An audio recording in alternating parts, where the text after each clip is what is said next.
Hello everyone, my name is Alisha Parveen. आज हम देखेंगे बैंक समाधान विवरण, बैंक रिकॉन्सिलिएशन स्टेटमेंट।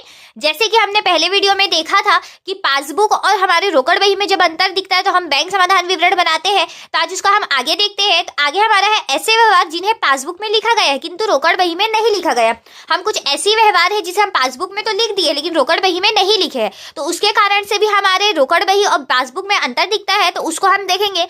तो देखिए, हमारा एग्जाम्पल के तौर पे अगर कैशबुक में 20,000 है और पासबुक में भी 20,000, अब हमारा क्या हो रहा है, हमारा हो रहा है बैंक द्वारा दी गई जमा राशि पर ब्याज। जो पैसा हमारा बैंक में जमा है उस जमा राशि पर बैंक हमें ब्याज देता है। तो फॉर एग्जांपल हमारा पासबुक और रोकड़ बही दोनों में ही 20,000 था, अब हमें 2,000 रुपए का ब्याज उसमें मिल रहा है, तो हमारे पासबुक का शेष अब कितना हो जाएगा, 22,000 हो जाएगा। अब बैंक हमारा जमा राशि में ब्याज दे रहा है, तो हमें तो मैसेज आया हो, उसे हम देख नहीं पाए हैं, वरना हम उसको लिखना या एंट्री करना भूल गए हैं।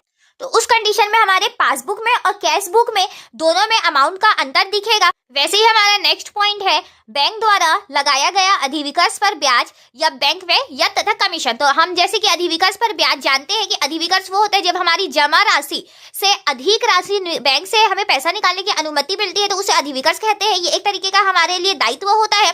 तो यहाँ पे हमने अधिविकर्ष लिया है, बैंक का हम पैसा लग रहे हैं, तो हमारे पासबुक में 50,000 रुपए अधिविकर्ष का और रोकड़ बही में भी 50,000 दिख रहा है। अब इस पे वो तो बैंक ब्याज भी लेगा, तो अधिविकर्ष पर जो हम उधारी लिए उसमें वो ब्याज लगाता है। जैसे कि यहाँ पे 5,000 रुपए उसने ब्याज लगाया, तो अब हमारा उधारी मिलके कितना हो जा रहा है, 55,000 रुपए।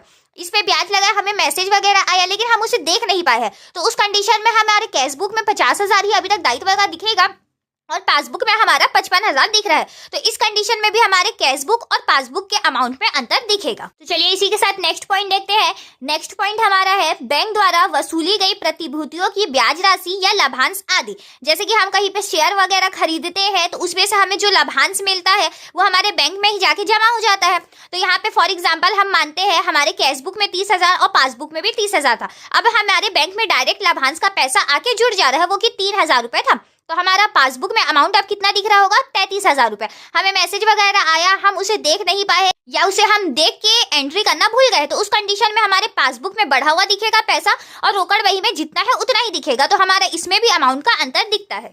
उसी के साथ हमारा नेक्स्ट क्वेश्चन है व्यापारी के खाते में उसके देनदारों द्वारा सीधा जमा की गई राशि। जो हमारे डेटर्स है वो हमारे अकाउंट में डायरेक्ट ही पैसा अगर जमा कर देते हैं तो उस कंडीशन में क्या होगा।